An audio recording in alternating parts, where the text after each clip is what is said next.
Buenos días, buenas tardes, buenas noches, según el lugar donde nos estén viendo.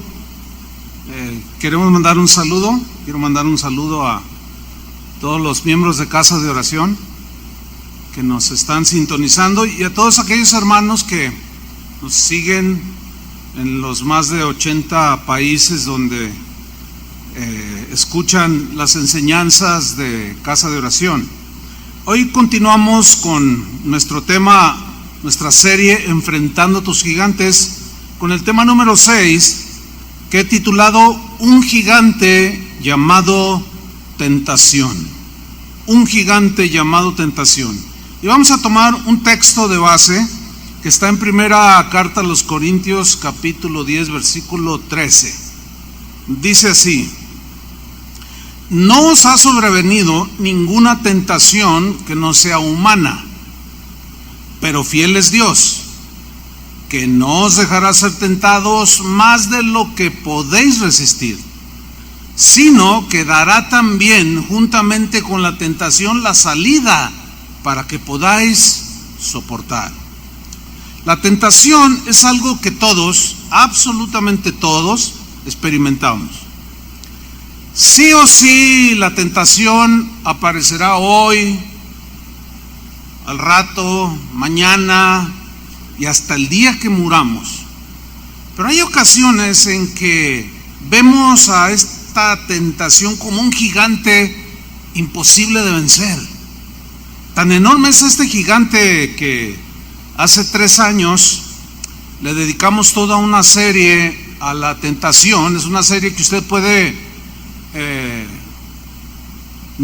ver en nuestro canal de YouTube, que se llama Enfrentando la Tentación, y le dedicamos 23 temas. O sea, ahí está todo sobre la tentación, pero nunca los temas se pueden agotar en la Biblia. Miren, la palabra griega que se traduce por tentación tiene 2 sentidos en la escritura. Uno es probar, que tiene el propósito de producir algo beneficioso, tiene el propósito de traer efectos beneficiosos en la vida del creyente. Probar aquí es algo diseñado y permitido por Dios. Dios lo planea y lo permite, no para hacernos caer en pecado, de ninguna manera, sino para probar nuestra fe, para que nuestra fe crezca, se purifique, se fortalezca y salgamos fuertes y crezcamos en la fe y seamos gente de fe sólida. Un ejemplo clásico es el de Abraham, cuando en Génesis 22 Dios dice ahí en la escritura: y probó Dios a Abraham. Esa palabra probar es lo que acabo de describir. Y Dios probó a Abraham su fe y le dijo: ese hijo que yo tardé 25 años en darte, ahora ofrécemelo en holocausto. Y fue, digamos, la prueba de fuego en la fe de Abraham. El otro sentido de la palabra que aparece en el griego es incitar. La palabra tentación es incitar, pero tiene la cualidad de incitar, pero para hacer lo malo delante de Dios, para violentar sus mandamientos y que tú tropieces y te alejes del Señor. Ese es el propósito de la tentación en este punto, y es aquí donde yo me quiero enfocar en este segundo significado de la palabra tentación. Bien, por lo menos la Biblia nos muestra 3 fuentes donde se genera la tentación. La número 1 es en Satanás. La Biblia lo llama el tentador. En Mateo 4, versículo 3, habla de cuando Jesús fue al desierto y Satanás lo tentó para que satisfaciera sus necesidades físicas. Y dice en Mateo 4:3, Jesús había ayunado y tenía hambre, y vino a él el tentador. Siempre el tentador, Satanás, va a venir para hacerte tropezar, siempre. Vino él el tentador y le dijo: si eres hijo de Dios, di que esas piedras se conviertan en pan. Jesús supo cómo contrarrestar la tentación de Satanás, y él le contestó: no solo de pan vivirá el hombre. Está escrito que no solo de pan vivirá el hombre. El apóstol Pedro, que vivió en carne propia las tentaciones y cómo en algunas ocasiones tropezó, él nos dice algo acerca del tentador en su primera carta, en el capítulo 5, versículo 8, refiriéndose a Satanás, dice: sed sobrios, que significa estar en sus 5 sentidos, y velad, significa estar alertas. ¿Por qué? ¿Por qué tenemos que estar en los 5 sentidos y estar alertas?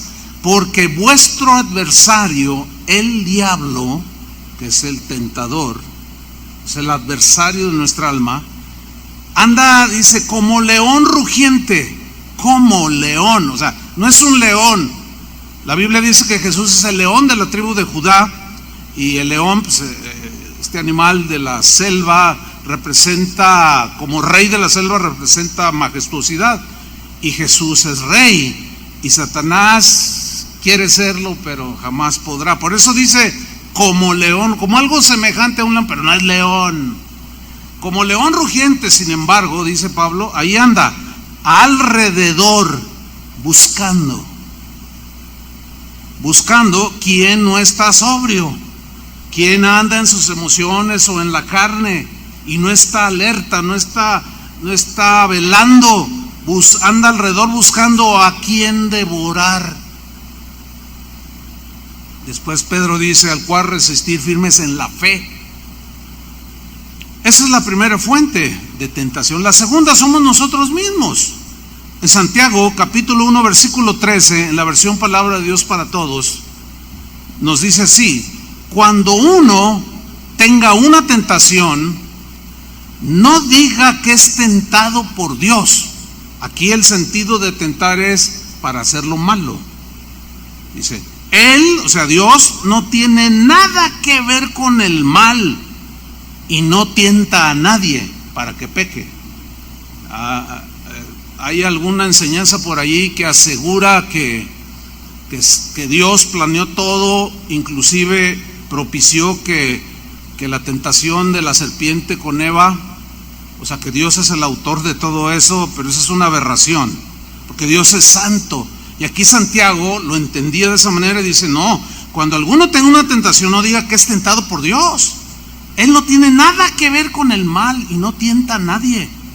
Al contrario, dice el versículo 14 en esta versión: cuando somos tentados, son nuestros propios deseos los que nos arrastran y nos dominan. En la Reina Valera dice: cuando nuestra concupiscencia se desborda. La concupiscencia son los deseos, las pasiones que están en nosotros. Por ejemplo, tenemos necesidad básica de comer y deseamos comer, queremos vestirnos, queremos tener para sufragar los gastos para la familia, pero ese es un deseo que se puede desbordar cayendo en la codicia. Y eso ya es de nuestra propia concupiscencia, o sea que nuestros deseos y pasiones se desbordan, ¿sí? Y somos fuente, se origina en nosotros por la naturaleza caída que tenemos, con esa tendencia es el mal. Por eso la Biblia habla de tener dominio sobre nuestras emociones, sobre lo que hablamos, sobre lo que pensamos, sobre lo que deseamos, etcétera, etcétera. Y la tercera fuente de tentación son las cosas que el mundo ofrece. El mundo se entiende como el sistema de vida que vive la gente que no conoce a Dios, que están alejados de Dios. Primero de Juan capítulo 2 versículo 6, el apóstol aquí nos describe esta otra fuente de tentación. Porque todo lo que hay en el mundo, o sea, todo lo que hay se refiere a lo que viene a continuación, porque no todo lo que hay en el mundo es malo, ¿no? O sea, este micrófono pues es bueno para amplificar la voz, pero si Si Chuy García quisiera 50 micrófonos, pues no, ¿verdad? Ahí ya sería algo desbordado. ¿Para qué queremos 50 micrófonos? Pero bueno, 1 Juan 2:16 dice, porque todo lo que hay en el mundo, y luego empieza a describirlo, los deseos de la carne. Ahora, ¿cuáles son los deseos de la carne? Inmoralidad, pleitos, celos, borracheras, todo lo que Pablo describe en Gálatas y en Efesios acerca de las obras de la carne. Esos son los deseos de la carne. Y para nosotros, o a nosotros, se nos instruye a controlar esos deseos que están ahí latentes, y que Satanás, al saberlo, y que nuestra carne, que también genera tentación, que estemos alertas, porque podemos ser devorados. Los deseos de la carne, los deseos de los ojos, todo lo que vean nuestros ojos que provoque que la concupiscencia o los deseos, a veces son legítimos, puramente humanos, se desbordan, entonces ya se cae en la concupiscencia. Los deseos de los ojos, todo aquello, por ejemplo, está bien tener pues un par de zapatos, 2 o 3 pares de zapatos, pero 500 pares de zapatos, algo anda allí raro. Es como que los deseos de los ojos, lo que ve, y puedo poner muchos ejemplos, los deseos de los ojos. ¿Se acuerdan de Eva cuando Satanás le muestra aquel fruto? Y dice, cuando vio el fruto que era delicioso y agradable. O sea, tenemos que cuidar mucho lo que vemos, tenemos que cuidar mucho lo que deseamos. Hay cosas legítimas que podemos desear, pero cuando se desborda, se puede caer en los excesos, y ahí es donde se presenta la tentación precisamente. Y luego un tercer punto, dice Juan, y la vanagloria de la vida. ¿Cómo puede ser el deseo de fama, de ser reconocidos, el deseo de que te aplaudan, etcétera, etcétera? Bueno, según Juan, todo esto está en el mundo, lo produce el mundo, o la gente que vive en el mundo, está ahí latente. Dice, todo esto no proviene del Padre, sino del mundo. Entonces ahí vemos, por eso la Biblia habla de que ya no somos de este mundo, aunque estamos en este mundo. Cuando dice ya no somos del mundo, se refiere a que ya no vivimos la clase de vida que vive la gente que no conoce a Cristo.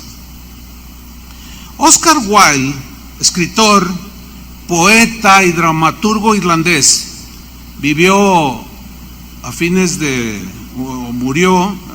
siglo XIX. Él, entre una de sus obras más famosas, o la más famosa quizás, es aquella obra que se titula El retrato de Dorian Gray. Este señor, Oscar Wilde, famosísimo, dijo en una ocasión lo siguiente.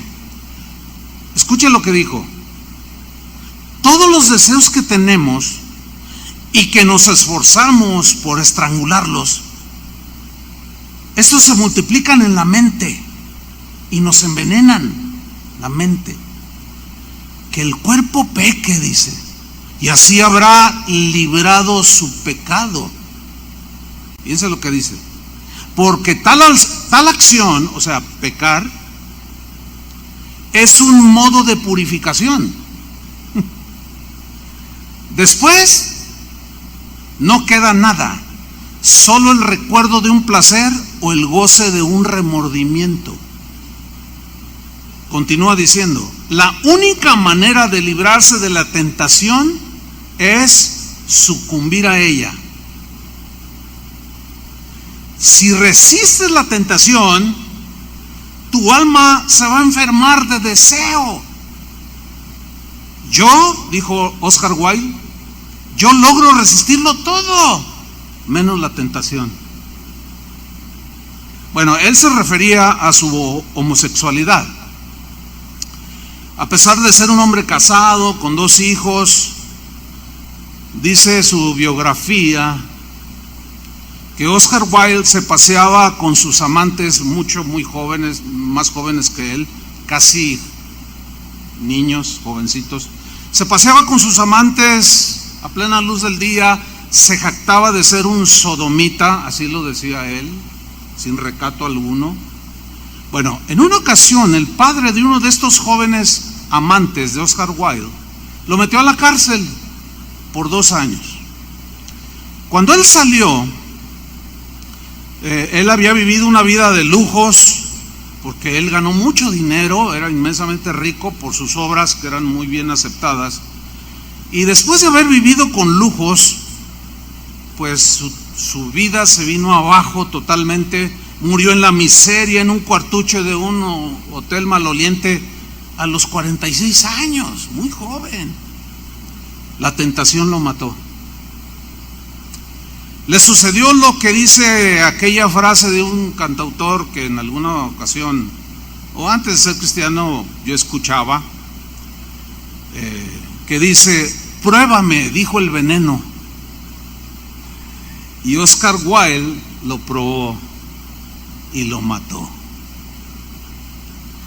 Por otro lado, Alejandro Dumas, que fue un novelista, dramaturgo, nada más que este fue francés, fue contemporáneo de Oscar Wilde, unos años, pocos años atrás, pero ahí más o menos, del mismo tiempo. Este hombre, Alejandro Dumas, es el que escribió obras muy conocidas como Los Tres Mosqueteros. ¿Quién no ha leído o visto película? Y El Conde de Montecristo.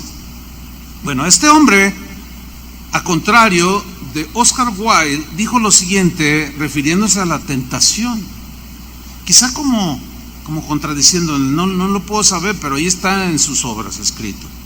Y él dijo lo siguiente: cuando el diablo se mezcla en los asuntos humanos para arruinar a una persona y hasta trastornar todo un imperio, es muy extraño, dice, que no halle de manera inmediata a algún miserable al que le sople una palabra al oído, y casi de inmediato se pone a hacer la tarea de destruir.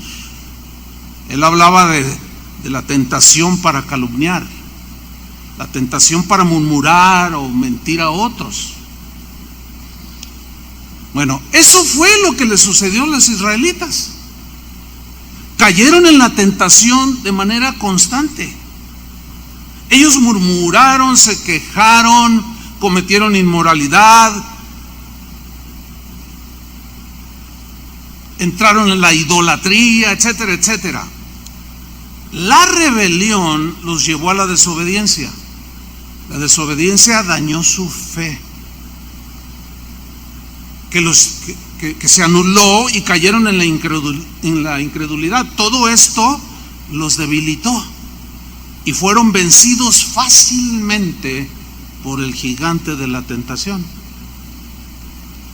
Y conocemos la historia, la hemos citado en las últimas reuniones. Hoy vamos a tocar otro punto muy interesante, porque Pablo habló de este tema con los corintios. Algo estaba pasando en la iglesia de los corintios, o con los miembros de la congregación en Corinto. Algunos de la iglesia en Corinto estaban pensando, de alguna manera les entró el pensamiento, ya saben de quién, del tentador, y luego de ellos mismos, y luego lo que les ofrecía la ciudad en ese entonces, donde había más perversión de inmoralidad, era Grecia, Corinto. Y ellos estaban pensando que no les pasaría nada si seguían pecando indiscriminadamente. Pues ya soy salvo, pero pues está la carne y pues no se puede contra ella, decían. Ellos pensaban que podían caer de manera constante en la tentación sin tener consecuencias. Y Pablo les hizo una serie de advertencias que vamos nosotros a tocar en esta enseñanza.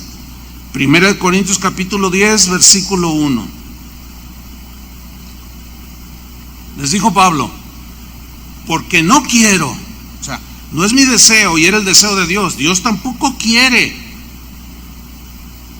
Y los hombres y las mujeres de Dios tampoco quieren. Y Pablo decía: porque no quiero, hermanos, el mensaje está dirigido a creyentes, a creyentes. No quiero, hermanos, que ignoréis. Aquí la palabra ignorar en el griego tiene la idea de dejar de entender, es decir, podemos leerlo de esta manera: porque no quiero, hermanos, que dejen de entender. Por favor, entiendan lo que les voy a explicar enseguida. No me vengan con cosas de que la carne es débil y que no, porque ustedes ya se han vuelto muy licenciosos. Aún porque ustedes ven el capítulo 11 de la primera carta a los Corintios, el capítulo que sigue de lo que estamos leyendo habla de la Santa Cena. Y Pablo les dice: no, ustedes se ponen a tomar la Santa Cena y se emborrachan, se pelean, dice, algunos ya hasta se murieron por no tomar en cuenta y no discernir al Señor, porque pecan y hacen todo lo que quieren y dicen: no, ya somos salvos, ya no pasa nada. No. Dice Pablo: no quiero, hermanos, que ignoren. Lo que Pablo quiere aquí es, o quería cuando escribió esto, es en primera instancia que los corintios aprendieran en cabeza ajena. ¿Han oído ese dicho, no? Lo hemos oído. Aprendieran de los errores de los israelitas del tiempo de Moisés y de las victorias de los que tuvieron esa fe sólida para enfrentar a los gigantes y vencerlos. Fíjense que constantemente yo me encuentro con un dicho en los jóvenes de hoy, y hace 2 días hablaba con una joven de aquí de la congregación, porque salió en su comentario. Algo dijo y dije: no, eso que está diciendo no está bien. Entonces yo le dije: oye, ¿te puedo hacer una observación? Me dijo: claro, pastor. Le dije: mira, lo que tú estás diciendo está errado, está equivocado. ¿Y saben cómo me contestó? Bueno, déjeme equivocarme. Ese es un dicho que los jóvenes de hoy dicen muy continuamente: yo tengo el derecho a equivocarme, como diciendo: no me diga nada, yo tengo el derecho a equivocarme.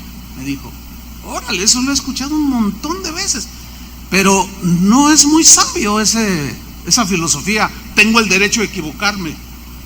¿Por qué? Porque podemos aprender de las experiencias ajenas. No tenemos por qué caer en lo mismo que caen todos los jóvenes para entonces, o muchos jóvenes, para entonces decir: ay, ya aprendí, ay, me dolió, ay, se destruyó mi vida, ay, pero ya aprendí. No, la idea de Pablo es que no repitieran lo que los israelitas hicieron en el desierto. Retomo: porque no quiero, hermanos, que ignoréis que nuestros padres, se refiere a la generación de israelitas del tiempo de Moisés, ¿sí? Lo que les pasó a ellos, lo que Pablo está haciendo es tomándolo como una ilustración, se la presenta a los corintios, pero es una ilustración que nos atañe a nosotros también. Para aquellos que se sienten seguros de su salvación, yo me siento seguro de su salvación, porque la salvación en Cristo es segura, o sea, es completa, total, no le falta nada, ni le sobra nada. Sin embargo, algunos aseguran y hasta toman textos de que hagan lo que hagan, incluyendo el suicidio. No, pues es que mi fe no se basa en lo que yo hago, sino que en lo que Él hizo por mí. Sí, pero ¿qué vas a hacer con lo que te dio? Esa es la idea de Pablo en su mente cuando les pone el ejemplo de los corintios, de los israelitas a los corintios, ¿sí? Para que no hagan lo que los israelitas hicieron, pensando que como eran el pueblo elegido de Dios, no les iba a pasar nada. Y ya vemos que sí les pasó. Bueno, retomo el versículo: porque no quiero, hermanos, que ignoréis que nuestros padres, todos, y yo subrayo ahí la palabra todos, porque en los siguientes 4 versículos, lo nombra la palabra todos varias veces. Todos estuvieron bajo la nube que los seguía en el desierto y les proveía de sombra, y todos, o sea, habla del cuidado del Señor sobre su pueblo, y todos, dice, pasaron el mar, refiriéndose al Mar Rojo, que se entiende como todos fueron salvos del faraón que los perseguía, y todos experimentaron la salvación después de haber pasado el Mar Rojo. Dice el versículo 2, y todos los que estaban allí con Moisés, para que vean, ellos no eran ateos, ellos creían, y todos en Moisés fueron bautizados en la nube y en el mar. La palabra bautizados aquí es metafórica, obviamente, significa sumergirse. Es decir, todos en Moisés fueron bautizados en la nube, o sea, en el cuidado de Dios era para todos. El rescate de Egipto, la salvación de las cadenas del faraón fue para todos. Eso significa que fueron bautizados, y Moisés como su líder. En el caso de nosotros, Jesús es nuestro líder, es nuestro guía, el que nos cubre es la nube, y estamos bautizados en Cristo, estamos revestidos de Cristo, y los que estamos en Cristo hemos experimentado la salvación. Versículo 3, y todos, refiriéndose a los mismos, comieron el mismo alimento espiritual. Aquí se refiere al maná, y Jesús dijo que Él era el pan que había descendido del cielo. Y aquí Pablo dice que ese alimento espiritual era Cristo. Todos comieron. Está hablando de creyentes que gustaron del don celestial, que participaron de los poderes del siglo venidero, que gustaron de la venida del Señor. Más claro no puede ser. Todos comieron el mismo alimento espiritual. Como decir, todos los que han estado aquí o están aquí en Casa de Oración, o son de Casa de Oración, al menos como congregación, todos han comido de Cristo, que es la palabra, es el alimento espiritual. Versículo 4, y todos, vuelve a repetir, ninguno quedó excluido, y todos bebieron la misma bebida espiritual, refiriéndose a aquel acontecimiento cuando salió agua de la roca y todos bebieron, y la roca era Cristo, dice más adelante. Y Pablo dice que esa agua era una bebida espiritual. Bueno, ahora nosotros bebemos esa bebida espiritual, el agua de la vida, que es la palabra de Dios, ya nos es revelada en los evangelios, en el mensaje de Jesús. Todos bebieron la misma bebida espiritual, porque bebían de la roca espiritual que los seguía. Este es lenguaje no literal, o sea, no había una piedra que los seguía por donde ellos iban. Entonces, se entiende que era Cristo de manera espiritual, y la roca que les proveía esa agua, esa bebida espiritual, era Cristo. Ya Pablo le aplica la alegoría de que esa piedra era Cristo. Entonces ellos participaron de Cristo. Versículo 5, fíjate, pon atención lo que dice. Pero de los más de ellos, una versión dice, pero muchos de ellos, no todos, aquí ya no todos, sino algunos. ¿Quiénes? ¿Quiénes son esos de los más de ellos no se agradó Dios? ¿Quiénes son? Aquellos que cuando fueron los 12 espías a supervisar la tierra y regresaron, 10 de ellos hablaron mal de la tierra prometida. Bueno, dijeron, aquí están unas uvas impresionantes, pero hay unos gigantes que no podemos con ellos. Y la gente les creyó a esos 10. De esos no se agradó Dios, se agradó nada más de Josué y de Caleb. Ya hemos visto esa historia. Entonces, cuando dice de los más de ellos no se agradó Dios, son esos, esa generación del tiempo de Moisés. Por lo cual, ¿qué sucedió? No les pasó nada, ¿verdad? Dios los amaba, y habiendo probado de Cristo. A mí me sorprende tanto lo que hoy muchos cristianos dicen, que han llegado al grado de decir, oiga, y si un cristiano se suicida, no, pues se va al cielo. Oye, pero ¿por qué dices eso? No, pues es que estamos seguros en Cristo y la salvación es segura. Es segura, pero también se puede apostatar de la fe. Es un acto deliberado y abandonar la roca espiritual, la bebida espiritual, la comida espiritual. Entonces vemos que sí hubo consecuencias. ¿Qué les sucedió? Quedaron postrados en el desierto. Una versión dice, quedaron sus cuerpos tirados en el desierto, muertos. Sí hubo consecuencias. Entonces, esa amonestación que Pablo le hizo a los corintios sigue vigente para todos aquellos que juguetean. Dicen, que ahorita nos arrepentimos. Ahora fíjate el versículo 6. Mas estas cosas, ¿cuáles cosas? Las que acaba de narrar. Sucedieron, acontecieron, eso es un hecho histórico, como ejemplos para nosotros. Aquí nosotros es Pablo y los corintios. ¿Estamos? O sea, les está poniendo el ejemplo. Eso que sucedió son ejemplos para nosotros, dice Pablo. Ahora yo quiero mencionar algo que encontré mientras escudriñaba con la palabra ejemplos. La palabra griega que se traduce por ejemplo o ejemplos, tupos es la palabra, se traduce literalmente dejar marcado con un golpe. Por ejemplo, cuando alguien se pelea o a la malagueña, como decimos acá en México, le da un golpe a una persona en un ojo, lo deja marcado, ¿no es cierto? Se le pone morado, se le hincha o le hace una herida y le sangra. Ok.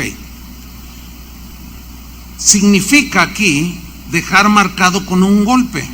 Lo que Pablo está diciendo, el golpe fatal que ellos recibieron dejó marcada a esa generación. ¿Cuál fue ese golpe? Cayeron en la tentación de una manera muy fácil, teniendo todo a su favor, el gigante de gigantes detrás de ellos y con ellos decidieron rechazar y se rebelaban contra Dios. Entonces, esas cosas que les sucedieron a ellos dejaron algo marcado en la historia de que no podemos repetirla. Por eso la preocupación de aquellos que aseguran que no pasa nada, que al cabo Dios es amor. Sí es amor, pero también es un Dios que no tiene por inocente al culpable, que es un Dios santo y un Dios justo. Aquí vemos que hay ejemplos que persuaden, pero también hay ejemplos que disuaden. Hay ejemplos que, por ejemplo, Pablo cuando le dijo a Timoteo, sé ejemplo de los creyentes, es la misma palabra tupos. O sea, lo que está diciendo Pablo a Timoteo es, tienes que dejarles una huella en los que te escuchan, en fe, amor, espíritu, fe, pureza, etcétera, etcétera. Tienes que dejarlos marcados. Y Timoteo debía de ser un ejemplo que persuade a seguir a Dios. Pero hay ejemplos que disuaden, y Pablo utiliza aquí el mal ejemplo de los israelitas de la generación de Moisés para disuadirlos de que caigan en lo mismo. Retomo el versículo 6. Mas estas cosas sucedieron como ejemplos para nosotros. O sea, repito, en este caso allí Pablo y los corintios, pero luego añade al final del texto, para que no codiciemos cosas malas como ellos codiciaron. Fíjate, este mismo versículo, Corintios 10:6, en la versión en lenguaje actual lo traduce de esta manera: de esto que le sucedió a nuestro pueblo, nosotros tenemos que aprender nuestra lección. O sea, experimentar en carne ajena. No tengo por qué déjeme el derecho de equivocarme. No, mejor escucha el consejo y síguelo. Y deja esa filosofía que yo tengo el derecho de equivocarme. Bueno, no es ni derecho, es algo que ya está implícito. No es un derecho equivocarse, es propio de la naturaleza humana, pero el Señor a eso vino también, ayudarnos a que nos equivoquemos menos, por el amor de Dios. Bueno, sigo leyendo. De esto que le sucedió a nuestro pueblo, nosotros tenemos que aprender nuestra lección. No debemos desear hacer lo malo como ellos, ¿no? Ahora, enseguida, en el versículo 7, Pablo menciona 4 tentaciones específicas en las que cayeron los israelitas. Para ellos eran unos gigantotes invencibles, y cada rato y para nosotros debemos cuidarnos de esto. Primera de Corintios, capítulo 10, versículo 7. Ni seáis idólatras, dice, como algunos de ellos. Fíjate que dice algunos, no dice todos. Todos pasaron por el mar, todos bebieron, comieron la bebida y la comida espiritual, pero dice aquí, no sean idólatras, como algunos de ellos. Se refiere cuando hicieron el becerro de oro. Hicieron a un lado a Dios, se pusieron a adorar un ídolo, un becerro de oro que Moisés les había fabricado. Y dice Pablo, no sean idólatras como algunos de ellos, según está escrito, y se refiere a la historia del Éxodo. Se sentó el pueblo a comer y a beber y se levantó a jugar. Aquí habla de que hicieron fiesta alrededor del becerro de oro y cayeron en una vil idolatría.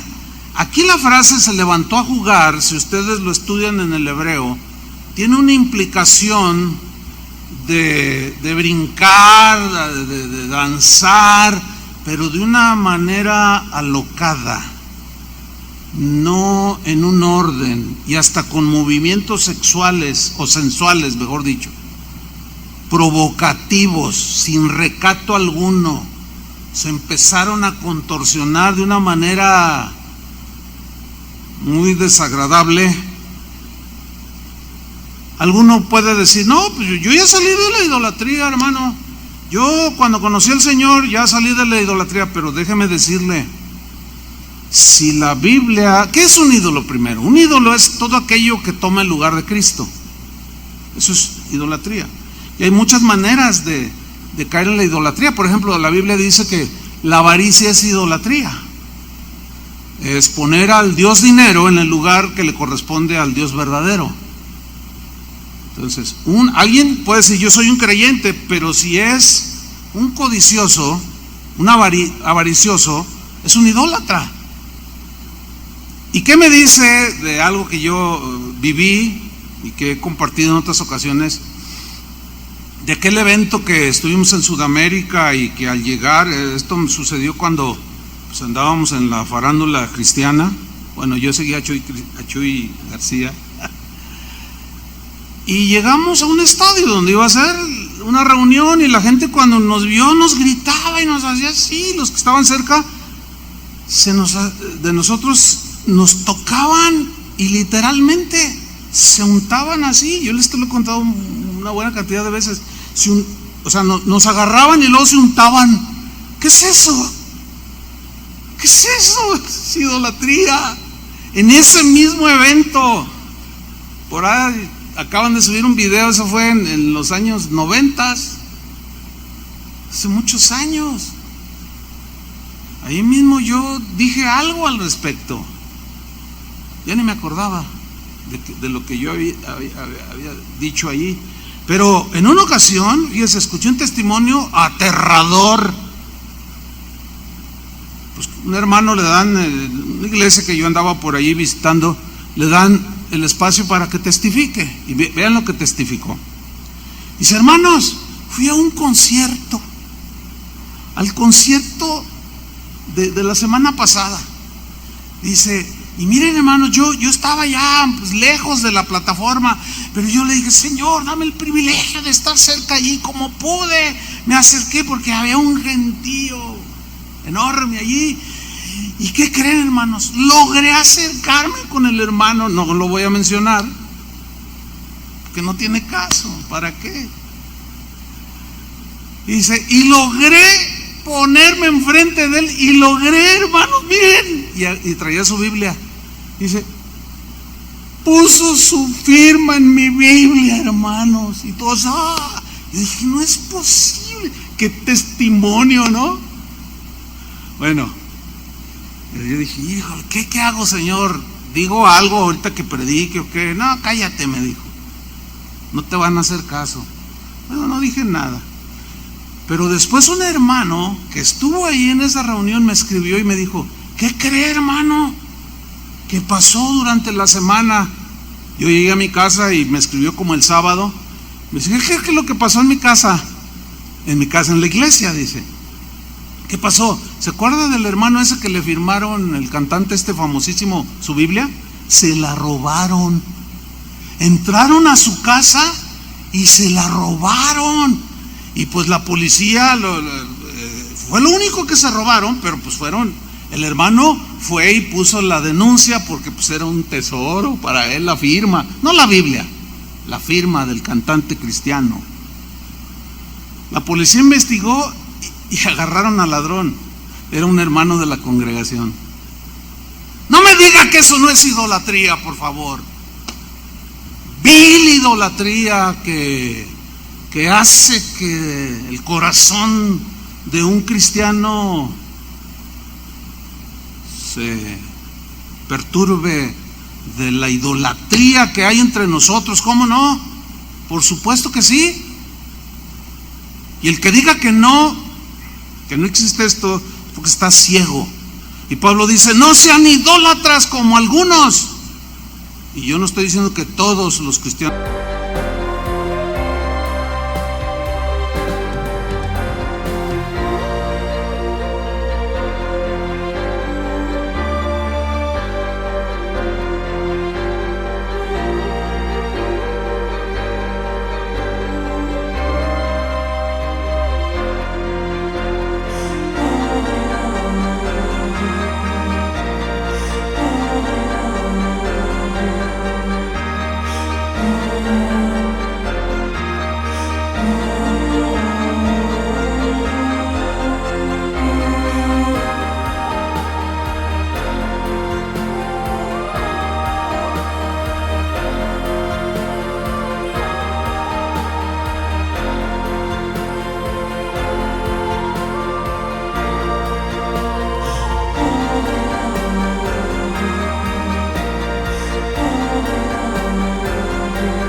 No son idólatras, algunos sí.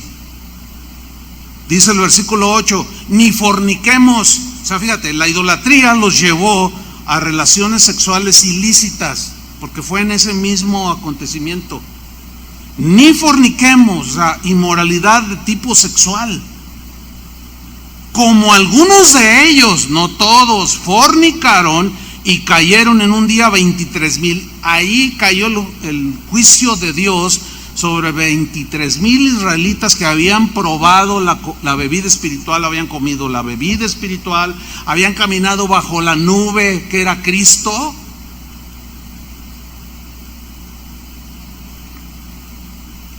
Y sí pasó algo. Se murieron. De manera, si usted quiere más la historia, está en Éxodo, búsquela. ¿Por qué dicen ni forniquemos? Porque los corintios ellos vivían en una ciudad donde había templos paganos y ellos participaban de esa idolatría, pero resulta que la historia nos asegura que en esos templos paganos de la diosa Afrodita, etcétera, había prostitutas y prostitutos,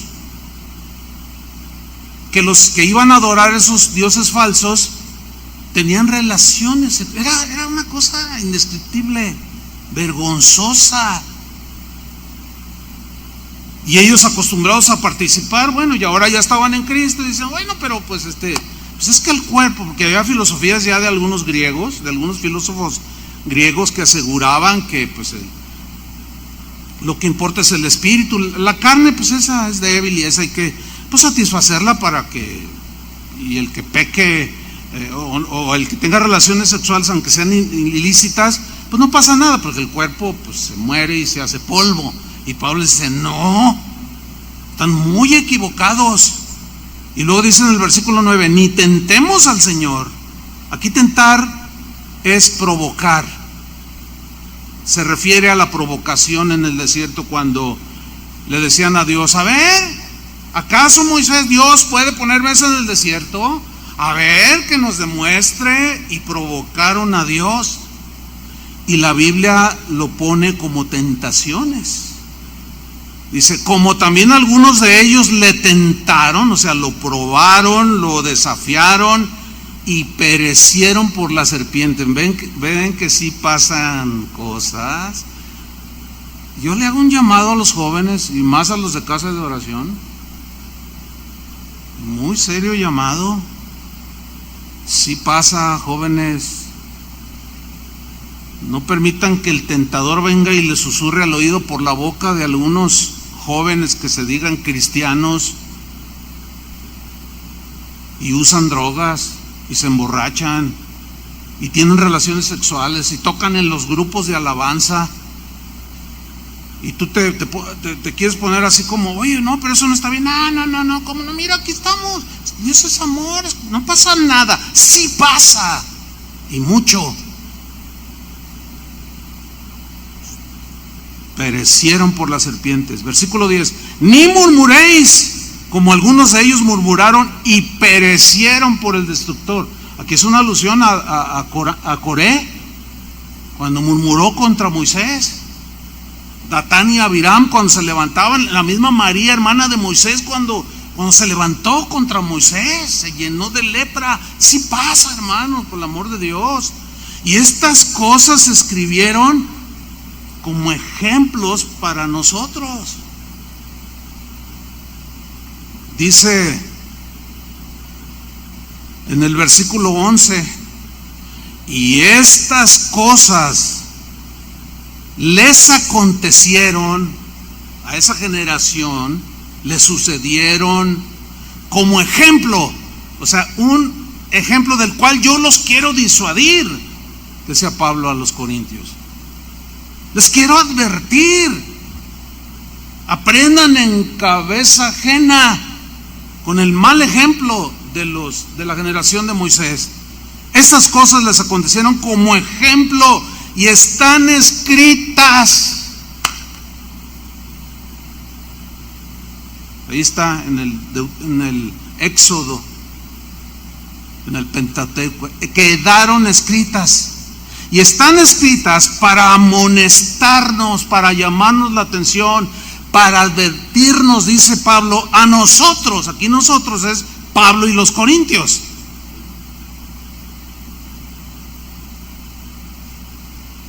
Pero luego añade, a quienes han alcanzado los fines de los siglos. Y ahí nos incluye a nosotros, porque estamos en los fines de los siglos. Entonces, por favor, cristianos, por favor, no se dejen engañar por el tentador y de nuestras propias concupiscencias, pedirle al Señor que nos ayude a controlarlas y a dominarlas. Si ustedes se fijan, lo que Pablo acaba de decir, no practicar idolatría, no fornicar, no tentar a Dios, no murmurar, están en tiempo presente.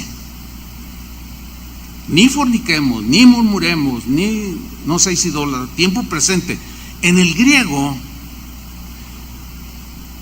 implica una acción continua, es decir, que tanto a los israelitas, a los corintios y a nosotros se nos advierte para que no caigamos en estas tentaciones. O si alguno se tropieza, no salga con que no pasa nada. Eso es lo que Pablo está diciendo, y está describiendo y está diciendo, es palabra de Dios, está escrito, sí les pasó y mucho. Y fíjate cómo en el versículo 12 Pablo sigue avanzando en su amonestación a los corintios y les dice, así que, esa frase, así que, significa, por consecuencia, corintios, por el amor de Dios, entiendan, no se dejen engañar por las filosofías de los hombres, por las cosas del mundo, por sus propios pensamientos. Y a lo mejor ven estas cosas, las tentaciones como grandes gigantes invencibles y no pueden, sí pueden. Y Pablo les dice, así que el que piensa estar firme, mire que no caiga. ¿Saben por qué dijo eso? Porque algunos que pensaban que podían seguir pecando y cayendo y murmurando, haciendo lo que cualquier pagano hace. Dice, y si alguno piensa que está firme, diciendo, no, pues Cristo murió por mí, pues sí murió por ti.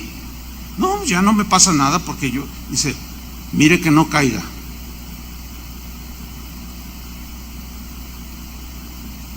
El que piensa que puede seguir cayendo y cayendo y cayendo en las mismas tentaciones una y otra vez, pensando que no le pasará nada, cuidado.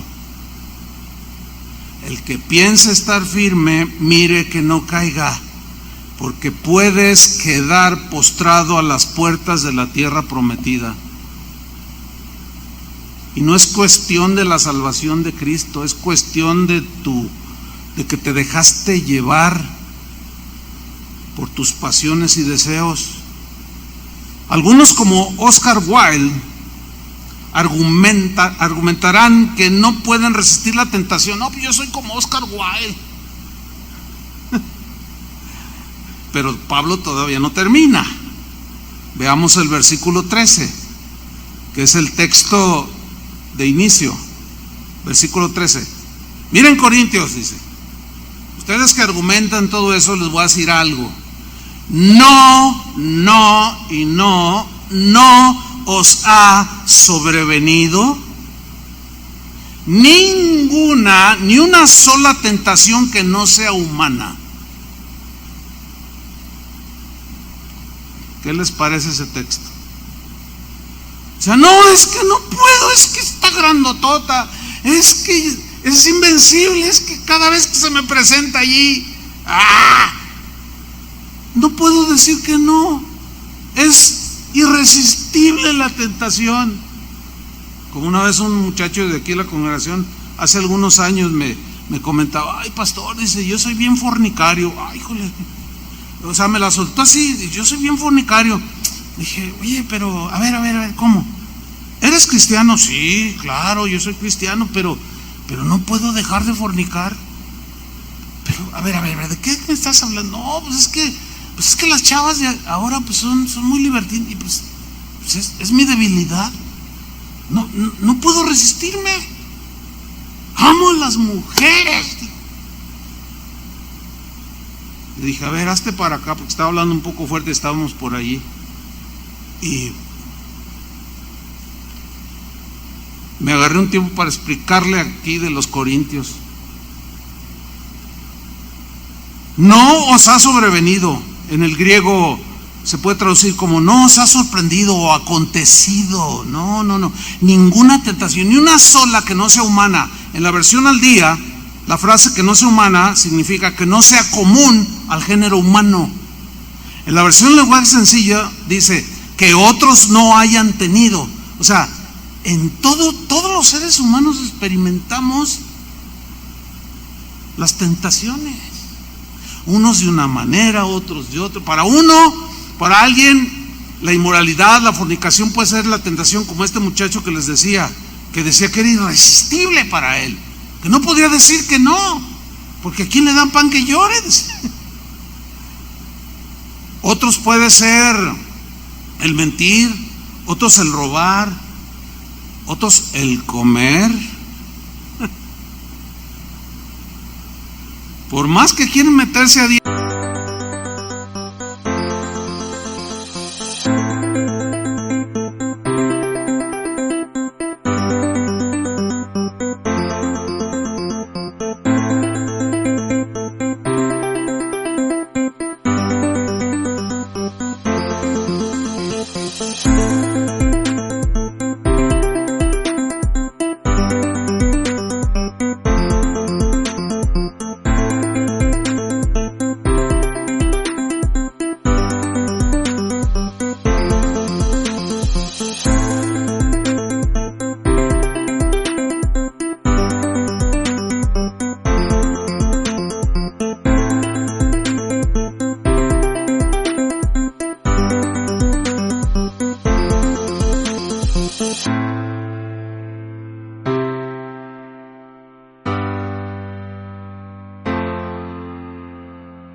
Siempre caen en la tentación. O sea, no les pueden poner un pozole, pero luego lo caen. Es que es irresistible. Y menos el que hacen en la Doña Chola de la esquina. Ahora fíjate lo que dice en la segunda parte del versículo 13. O sea, la Biblia dice, sí hay tentaciones, pero dice el Señor, pero quiero explicarles por boca de Pablo. Pero yo soy fiel, dice el Señor. Pablo lo escribe, pero fiel es Dios. Escuchen bien con atención, cristianos. Fiel es Dios, que no os dejará ser tentados más de lo que podéis resistir. ¿Están entendiendo lo que yo al leer? Para los que dicen que es irresistible la tentación. No. En la versión del lenguaje actual dice, Dios es fiel y no permitirá que sean tentados por encima de sus fuerzas o más de lo que podemos resistir. Y aquí está la provisión de Dios. Por eso nadie puede decir que ese gigante de la tentación es invencible, al menos para los cristianos. Sino quedará también juntamente con la tentación, quedará la salida para que podáis resistir. Ahora, la pregunta aquí sería la siguiente: ¿podemos entonces vencer la tentación a la que muchas veces vemos como un gigante invencible? La respuesta contundente es sí. Según la Biblia, sí. Porque se nos va a presentar, pero Dios siempre nos va a dar una puerta de escape. Siempre. ¿Cuántos sufrimientos, hermanos, nos ahorraríamos con una sola abstinencia, con una sola vez que digamos no? Con firmeza a esa voz de la tentación seductora. Que cada quien sabe cuáles son sus demonios que se le aparecen. Un sabio dijo lo siguiente, interesante, ¿no? Dijo, la cobardía es una virtud cuando se trata de enfrentar la tentación. Yo cuando leí esa frase dije, a ver, porque en esto de la lectura hay que leer con aplicación, ¿no? Entonces, a ver, la cobardía es una virtud, caray, ahí como que choca con la Biblia, porque dice que los cobardes se van a ir al infierno. Pero miren lo que dice, tiene su punto, ahí va. La cobardía, dijo este hombre, es una virtud cuando se trata de enfrentar la tentación. ¿A qué se refería?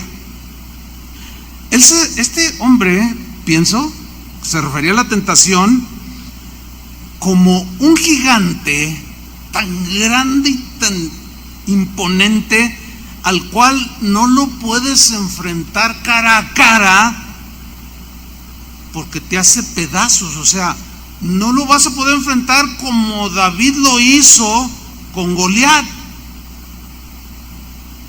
Este gigante de la tentación no lo puedes enfrentar como Josafat enfrentó al ejército gigantesco aquel.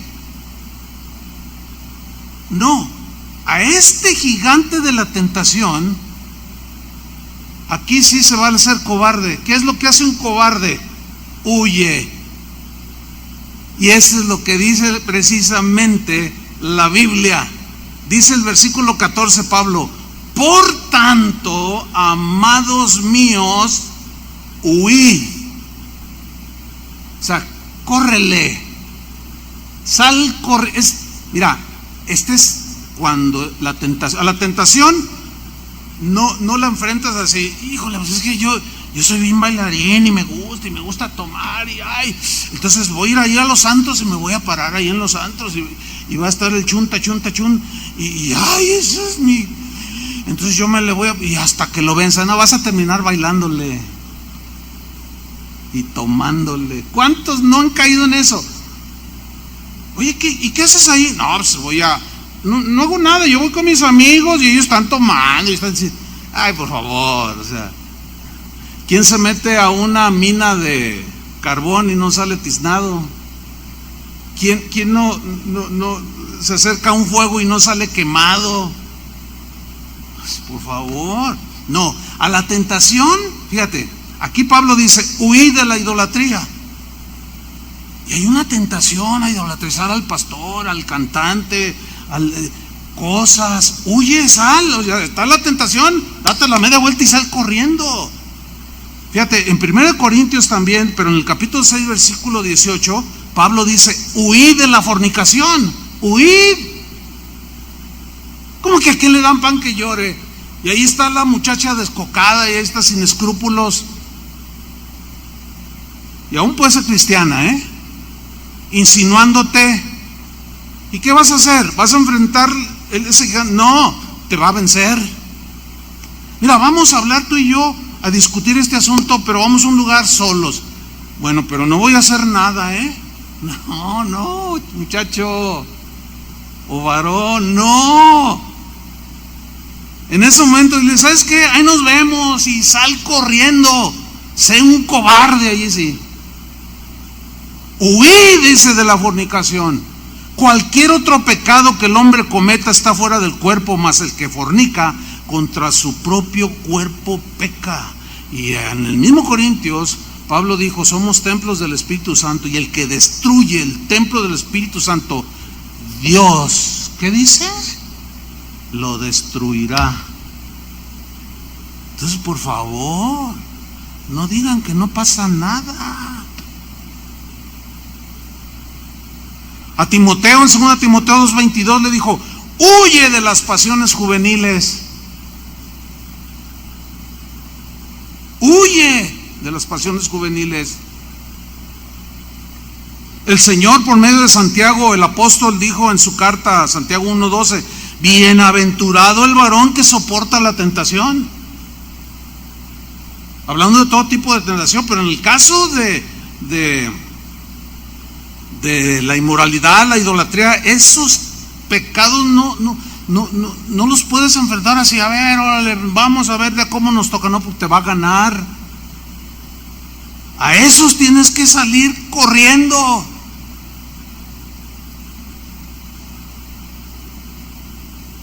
Génesis 39:1, en la versión en lenguaje actual. ¿Se acuerdan de José, el hijo de Jacob? Vamos a leerlo en esta versión, está muy interesante. José, el hijo de Jacob, dice allí en el versículo 1: los ismaelitas se llevaron a José a Egipto. Acuérdense que sus hermanos lo vendieron. Un egipcio llamado Potifar, capitán de la guardia de Faraón, lo compró. Versículo 2, el Señor estaba con José y lo convirtió en un hombre muy exitoso. José vivió en la casa de su amo egipcio, Potifar, quien se dio cuenta de que el Señor estaba con José y que el Señor hacía que le fuera muy bien en todo. O sea, él siendo un pagano iba bien por causa de José. Dios bendecía su trabajo y la hacienda de Potifar, y él, todo lo que tenía se multiplicaba y Dios lo bendecía por causa de José, dice la Reina Valera. Dice el versículo 3 en esta versión: quien se dio cuenta de que el Señor estaba con José y que el Señor hacía que le fuera muy bien en todo. Versículo 4, José complacía a su amo, y este permitió que José se convirtiera en su asistente personal. Lo puso a cargo de la casa y todas sus otras posesiones. Lo puso como el mayordomo. El Señor bendijo la casa de ese egipcio desde el momento en que él puso a cargo de José todas sus posesiones. Aquí hay un principio: todos los que son empleados pueden ser de bendición para su patrón, y los patrones pues van a querer un José ahí, ¿no? Es obvio. Y luego sigue diciendo el versículo 5: el Señor bendijo a Potifar en todo lo que tenía, tanto en la casa como en el campo. Eso es notable totalmente, pero no se dio nada más así. Sigamos leyendo, versículo 6. Entonces entregó todo a cargo de José y no prestaba atención a nada que no fuera la comida que él mismo consumía. Y mira lo que dice aquí: José era un hombre muy apuesto y de buena figura. Hay una versión que dice: y José era un hombre muy guapo. Así lo traduzco. Nombre apuesto, pues es un nombre bien parecido. José era un hombre muy apuesto y de buena figura. Versículo 7. Un tiempo después, la esposa de su amo comenzó a fijarse en José y le dijo un día: acuéstate conmigo. Así, sin decir aguaba. Ahora, esto no fue de la noche a la mañana. Aquella mujer sin escrúpulos, adúltera, sin valorar el matrimonio, los hijos que de seguro tenían, su mamá, su papá, no le importó. Y así hay un montón de señoras que no les importa. ¿Y qué vas a hacer? ¿Comerte ese pan prohibido? ¿O qué vas a hacer? Y la señora así, sin más ni más, le dice: acuéstate conmigo. Fíjate el versículo 8. Pero José se rehusó. En la Reina Valera dice: pero José no quiso. Es un acto de la voluntad. No dijo: ay, señor, ayúdame. Ay, está bien bonita la señora. Señor, ay, ayúdame, señor. No. Sigamos leyendo.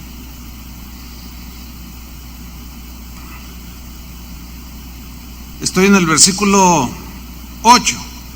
Pero José se rehusó y le dijo a la esposa de su amo: mire, conmigo y mi señor no tiene nada de qué preocuparse en la casa. Me dio todas sus posesiones para que yo las cuidara. Él está hablándole de que era un hombre fiel, íntegro, respetuoso. No hay nadie en esta casa que se iguale a mí como el encargado. Lo único que me ha negado es a usted. O sea, le está diciendo: mire, me dijo, puedes agarrar la carreta con 4 caballos de pura sangre egipcios, puedes irte a mi casa de campo allí junto al río, comer todo lo que quieras, pero ten cuidado de mi esposa, esa no. Entonces José se lo dice en esta versión. Me gusta la claridad de la traducción: lo único que me ha negado es a usted, porque es su esposa. ¿Cómo puedo yo hacerle a él? Fíjate, empieza a hablar. No, ¿cómo yo le voy a hacer algo a él? O sea, al patrón, a Potifar, algo tan malo pero luego se fija en Dios. ¿Y cometer pecado ante Dios? Le pregunta a la señora esta loca, que no le importaba nada. ¿Cómo yo voy a traicionar a mi amo? Yo no voy a traicionar la confianza que Él ha puesto en mí. Yo adoro al Dios del cielo, yo no adoro ídolos, y su palabra está en mi mente y está en mi corazón y gobiernan mis acciones. Ahora, ¿había ahí una tentación, sí o no? Es obvio que sí. Tremenda. Y dice el versículo 10, a pesar de que ella hablaba con él día tras día, esto habla de la insistencia de la tentación, fíjate. Constantemente se te presenta hoy, mañana, y ahí está, y ahí está, y ahí está, y ahí está. Dice, no lo convenció de que se acostara con ella. Aquí es donde hacen falta que los cristianos de hoy tengamos tantas convicciones. Yo me enfatizo con los jóvenes. Hoy son tan lights los jóvenes, son tan livianos, tan ligeros, tan... ¡ay, gloria a Dios! ¡Ay, bien! Tú dices, ¡hey, espérate, muchacho! ¿Qué pasó? No, es que en la iglesia ya no les dice nada. ¿Oh? En la iglesia, esas no son iglesias. Y pues se burlan de mí porque nos dicen que nosotros aquí en Casa de Dios nos tienen agarrados así. ¡Ay, no vayas a sacar! ¡Ay, Dios! Pues no lo convenció de que se acostara con ella. Pero la tentación no terminó allí. Versículo 11. Un día, cuando José regresó de trabajar a la casa, no había ningún otro esclavo dentro. Entonces ella, que ya lo acechaba, lo agarró de su ropa y le dijo, acuéstate conmigo. ¿Y qué hizo José? Lo que Pablo les dice a los corintios que hicieran. Pero él dejó su ropa en las manos de ella y salió, ¿cómo? Huyendo, dice en esta versión. Salió corriendo. Voy a contarles algo que a mí me sucedió hace ya bastantes años. Terminé de predicar, sucedió en el local donde estuvimos ahí enfrente. Entonces siempre la gente al final se acerca para oración o pedir algún consejo, y en la fila estaba una señora, y cuando ya le tocó su turno se me acercó. No les voy a decir lo que me dijo, nomás les voy a decir esto: así como esta señora, así me dijo, sin siquiera saludarme. Entonces yo la miré y volteé hacia alrededor. Siempre mi esposa está cerca, y sí estaba por ahí. Y le dije, espérame tantito, ¿no? Y luego le hace. Entonces me acerco con alguien y le digo, dile a mi esposa, dile a Vicky que venga corriendo, le digo. Y ella no se dio cuenta porque estaba con el rostro hacia acá, y yo me voy por allá. Entonces ya va y volteé y me ve y le digo, corre, estoy hablando con alguien, vente ahorita, le digo. Entonces pues ella se viene. Entonces ya le digo, mira, es que en el caminito, así le digo, es que me dijo esto esta señora. Entonces cuando ya me pongo enfrente de ella junto a mi esposa, se sorprendió y le digo, ¿me puede repetir lo que me acaba de decir hace un momento? Ay, ¿qué le dije, pastor? Lo que me dijiste. No, yo no dije nada. Y le dice mi esposa, la toca así y le dice, mira, yo entiendo que tú eres una mujer que perdiste a tu marido, pero no le robes al marido a nadie. Y esto no te lo quiero tomar como algo, sí es algo muy desagradable, pero sabes una cosa, necesitas arreglarte con el Señor, porque puedes hacer muchísimo daño.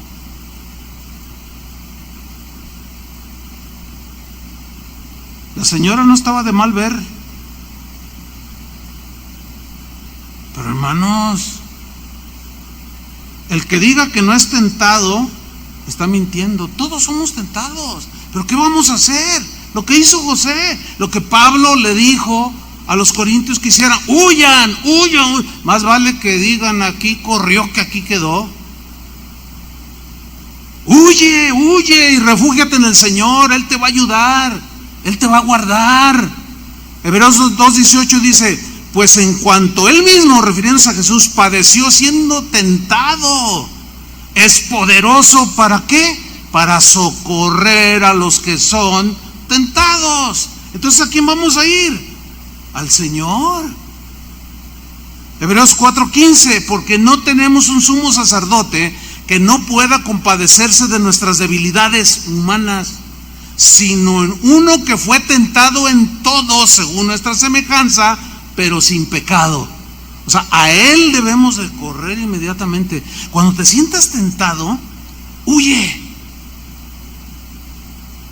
No te pongas a dialogar allí. José de primera no podía abandonar el trabajo, tenía que estar allí, pero cuando ya vio la cosa tal y como se estaba presentando, dejó la ropa de José ahí y salió medio desnudo, porque él se la prefirió eso.